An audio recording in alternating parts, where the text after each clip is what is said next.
Information gained from viewing the following program is not a substitute for regular exams by your physician and does not constitute a doctor-patient relationship. All information gained should be discussed and confirmed by your physician.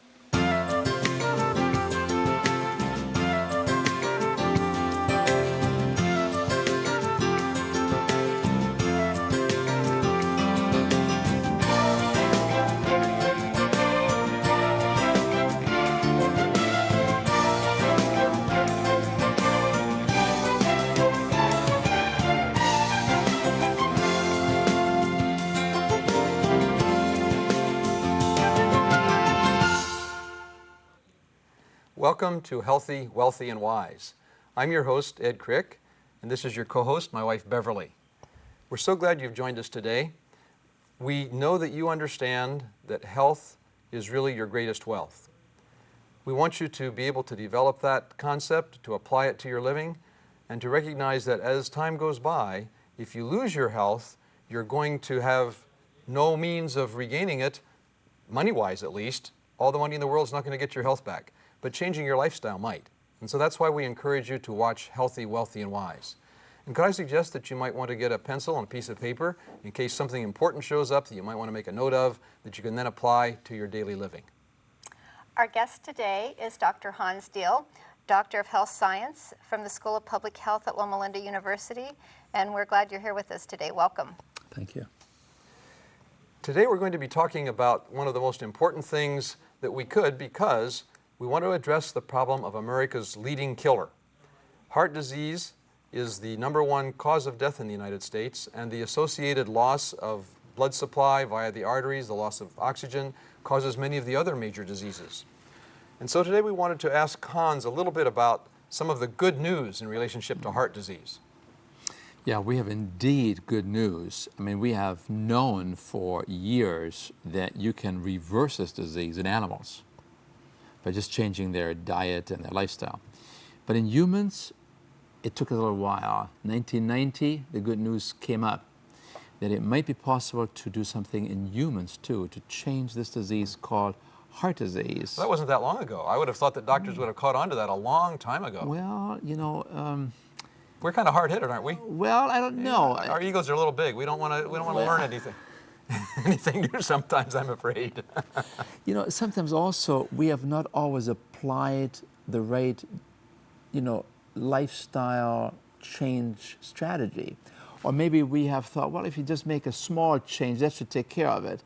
And it was until 1990 when we began to realize, hey, maybe you have to really move quite a bit in our dietary concepts, because on the other hand, our American diet has moved so far into this direction here, with more refined foods, engineered foods, bags, styrofoam. Calorie dense. Yeah, that's right. So, but we now understand better that something happened in 1990 that has been now verified over and over again, many, many times over.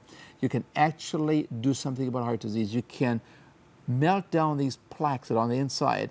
And I might want to show you a little sketch here of what heart disease really is all about. It has to do with the arteries that are bringing, as you know, the blood to the myocardium, to the heart muscle itself. Let's take a look.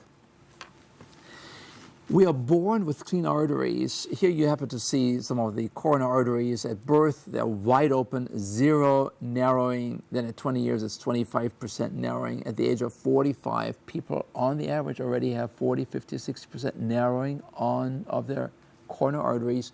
And many times by the time a person is 67, 80 years of age, they just live on a small slit that allows blood to flow to the heart muscle. So this is then a progressive disease, right?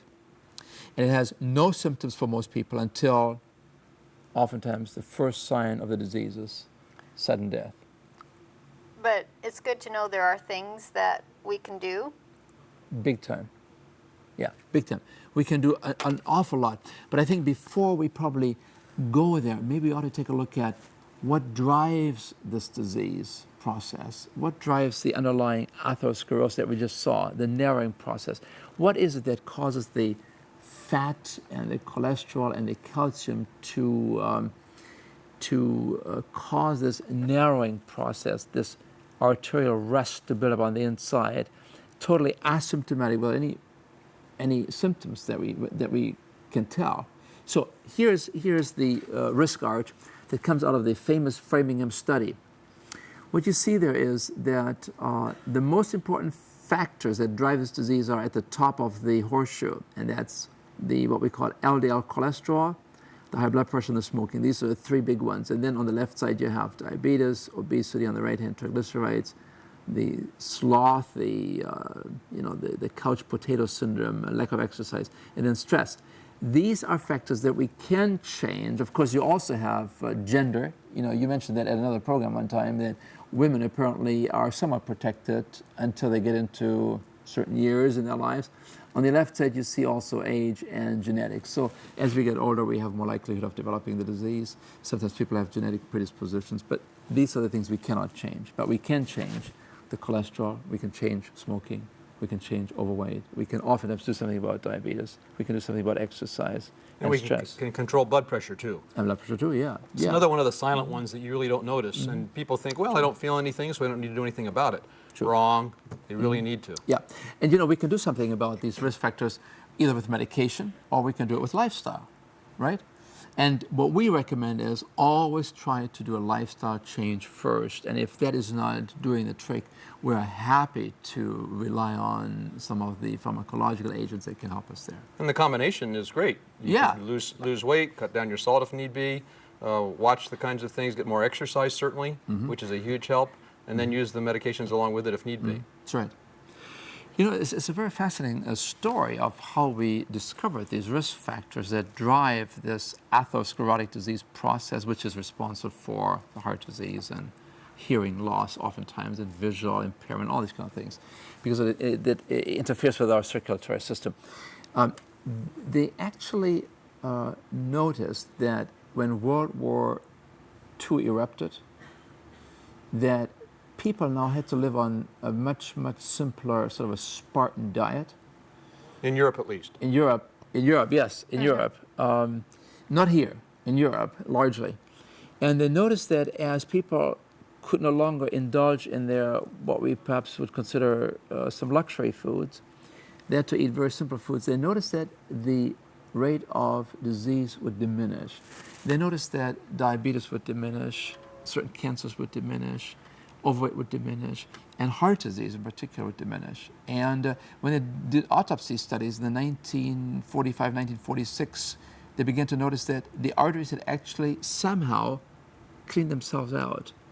So this was a very tantalizing discovery. Could it really be that maybe you can change the atherosclerotic plaque on the inside? I mean, you can feed animals a diet that's very high in fat and cholesterol. These monkeys can die in 2 years of heart attacks. But could it be possible that you could do the same thing in humans, not only contribute to the disease, but maybe reverse the disease, clean out the arteries? Wonderful, wonderful, tantalizing question, isn't it? And then World War II apparently gave us some answers, because 15, 20 years later, after World War II, the Europeans began to die again from the same disease they died from before the war. And when they did autopsies, 20 years after the war had ended, they found that, again, the disease had come back and the arteries were narrowing down. Sending our fast foods to Europe wasn't the best idea. No, it wasn't. It wasn't. It wasn't. And you know, all of these kind of things then led to this famous Framingham study that asked the question, are there some lifestyle factors that apparently put people at higher risk for this disease? And that's where we get this idea of risk factors. You mentioned the cholesterol, the diabetes, the hypertension, the smoking, and so on, have been developed, you know. Oh. And so we now understand that if we can change these risk factors, if we can lower them, if we can eliminate them, you have a very good chance to reversing this buildup of atherosclerotic plaque in the arteries. Well, it's exciting to know that it actually can be reversed, because we were kind of slow in the medical profession to agree to that concept or even to think that that maybe could happen. I guess we didn't have the medicines because we rely on them so much. I've noticed my patients changing over the years somewhat. They really are anxious not to use medicine if at all possible, and so they're happy to hear about lifestyle. but it is tough to apply some of those things. Tell us about that monkey research that you mentioned. Well, once they saw that you could actually produce these plaques in monkeys by feeding monkeys a typical Western diet, they began to ask the question, what if we create this disease in monkeys and then we remove this atherogenic stimulus, we remove this diet that seems to be involved in causing this problem. What would happen if we would actually do this? Could we actually then reverse the disease process again? Very good question, isn't it? And so what they did, they had fairly large experiments with different kinds of monkeys. They would feed them first a Western diet, create the disease process, sacrifice some monkeys to see how much narrowing there was. And then they assumed, of course, that the other monkeys all had so much narrowing. And then they began to give them a very simple diet, foods as grown. It wasn't the rich diet with a lot of crinkly bags, a lot of steaks, a lot of greasy cheeseburgers. You know, it was a very, very simple diet. Wasn't it the monkey's regular diet? I mean, what they used to get in the wild? Yeah, they gave them the original diet again. You probably some bananas, you know, some monkey food. Sure. But might not be bad for us humans to, to go back to the original diet a little. That's right, that's right. And so, lo and behold, within 2 years, they could demonstrate that monkeys that had 80% narrowing of the coronary arteries, 80%, did you say? 80% narrowing, when they opened them, when they gave them a simpler diet, 2 years later, and they sacrificed these animals, they began to see they had opened up the arteries, and they were down to 30% or 20% narrowing. So this is a disease process that can be created, and it can be reversed. It depends on what you put into the system. Yeah. That's amazing. Well, let's take a look at that next slide, because I think that shows it, doesn't it? A little bit about that monkey experiment. Yeah. Oh, yeah, this is very interesting here. This is one of the top researchers from the University of Chicago.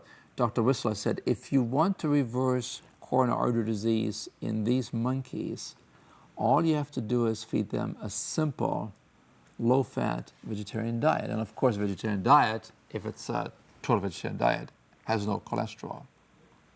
And it has to be low fat. I mean, you cannot have a vegetarian diet and add a lot of eggs and cheese and so on to it, because those saturated fats drive the liver to produce excessive amounts of cholesterol. So it has to be a simple, low-fat vegetarian diet, the way it comes in nature, right? Well, there's no saturated fats in vegetables at all, really, are there? Except maybe, is it coconut that has a little? Yeah, you're right. Yeah, yeah, difficult to find. Yeah. Yeah. Mm-hmm. And trans fats, they usually don't exist in nature. This is a man-made fat that is driving the liver to produce an excessive amount of cholesterol. Yeah. You were mentioning about the Framingham study. Tell us a little bit more about that. Well, this study has been going on for 50, 60 years now.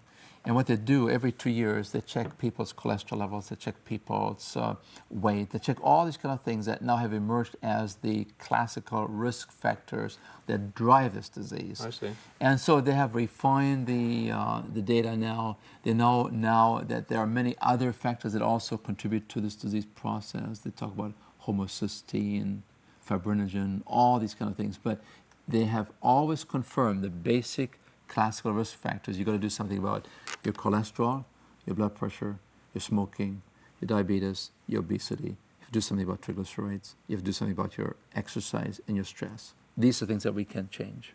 Sure. So we don't need to go on a diet. We need a lifestyle change. Is that what I hear you saying? Yeah, you're right. Yeah.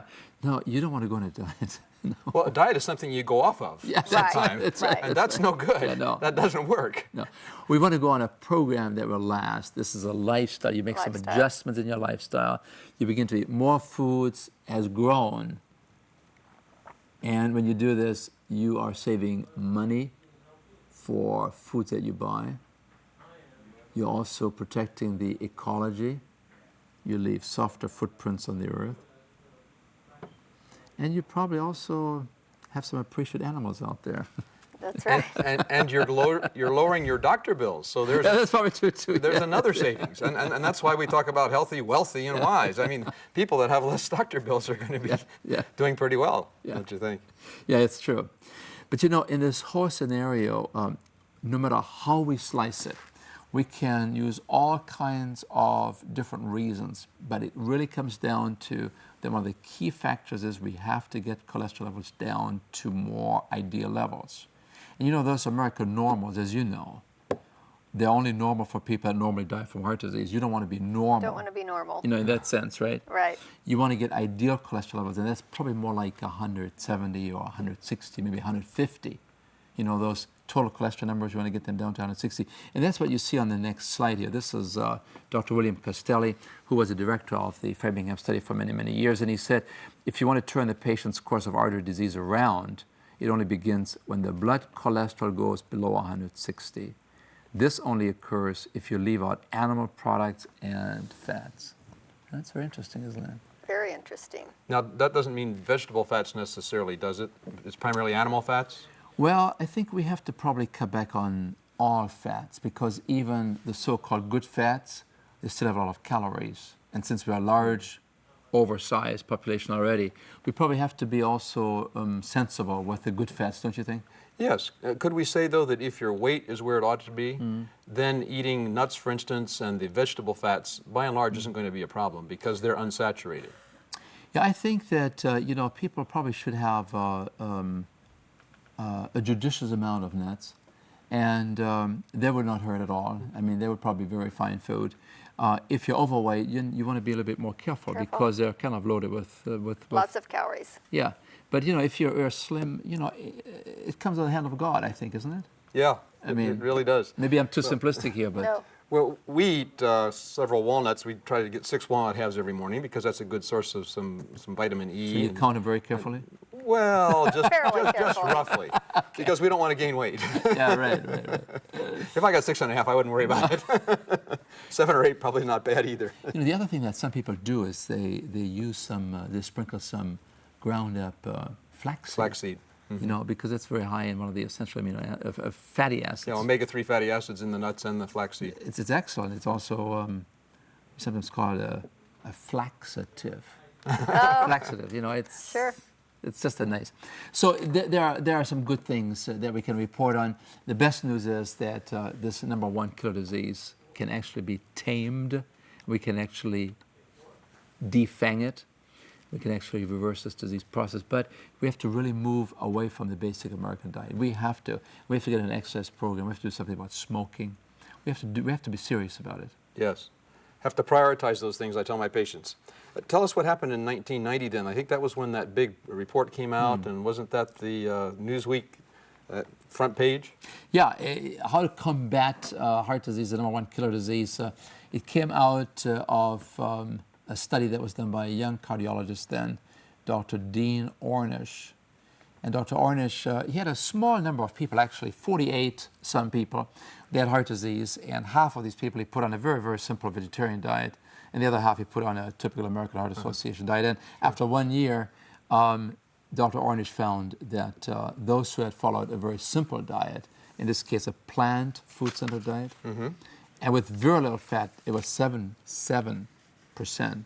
And the American diet is about 35%. Wow. This was a very, very simple diet. But he was able, within 1 year, to show that cholesterol levels had dropped 25% and the arteries had begun to clean themselves out.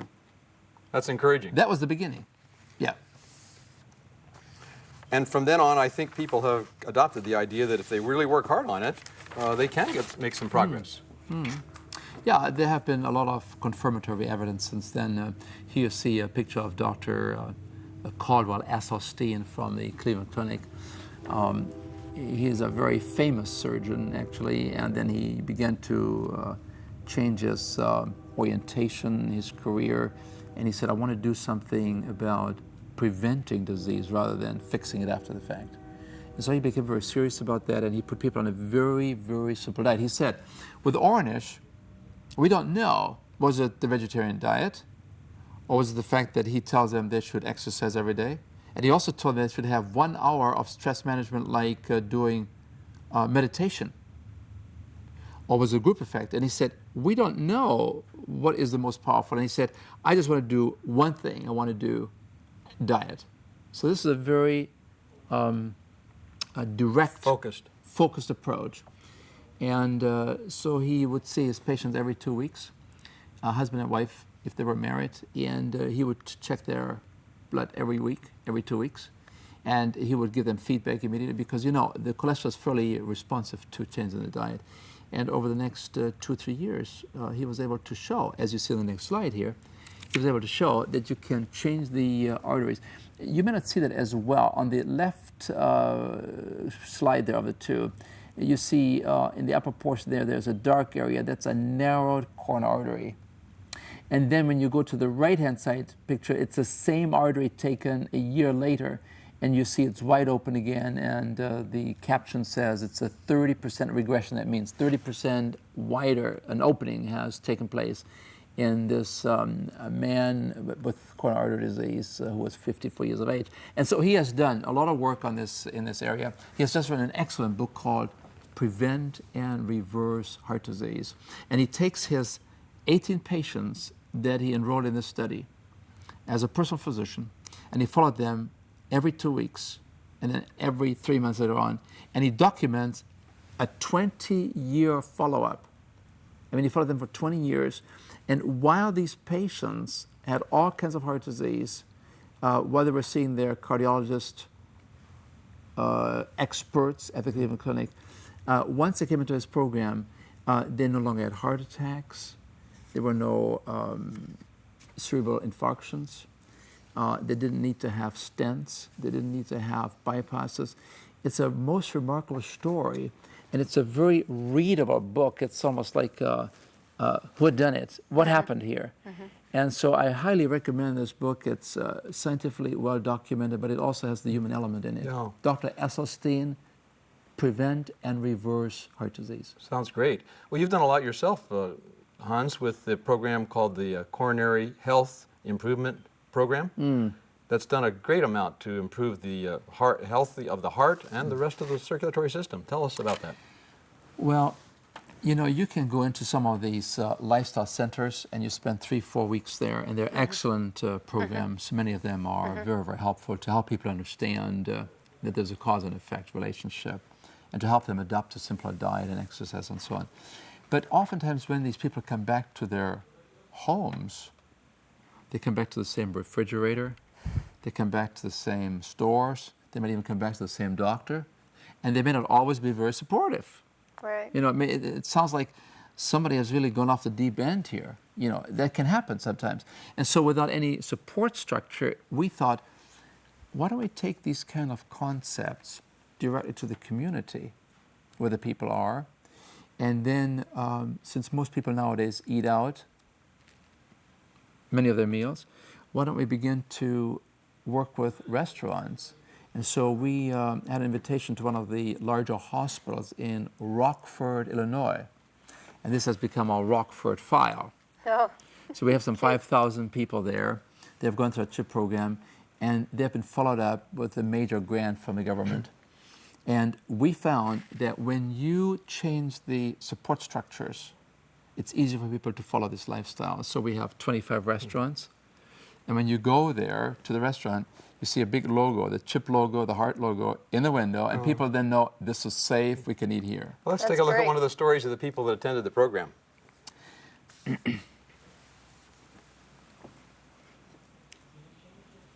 Doctor leaning over me saying, Jerry, you are having or have had a heart attack. And of course I couldn't believe it. I was an active male, I'd exercised regularly, I thought I was in perfect health, and here I am with a heart attack. So thanks to modern medicine, they was able to dissolve the clot, save my life. During the 4 or 5 days I was in the hospital, I think somebody told me something about nutrition and exercise, but I paid very little attention to it, to be honest. About 10 years later, I'm back in the same hospital, the same doctor, leaning over me, except this time they're saying, Jerry, I'm sorry, but the angioplasty we're trying to do just isn't working. We're going to have to do emergency bypass surgery. Made it through the surgery just fine. Was released from the hospital. There was talk about, again, diet, exercise, etc. And it just didn't sink in. 5 years after that, I was back in the same hospital, same doctor, same surgeon, telling me that, Jerry, the stents that we put in just a few months ago aren't working. We're going to have to do bypass surgery. I was home pretty well recovering from the second bypass surgery when my daughter, who was a nurse and working in a cath lab, a coronary unit, came by my house, and she questioned me about my meds. She questioned me about my lifestyle. And then she talked to me like she had never talked to me before or since.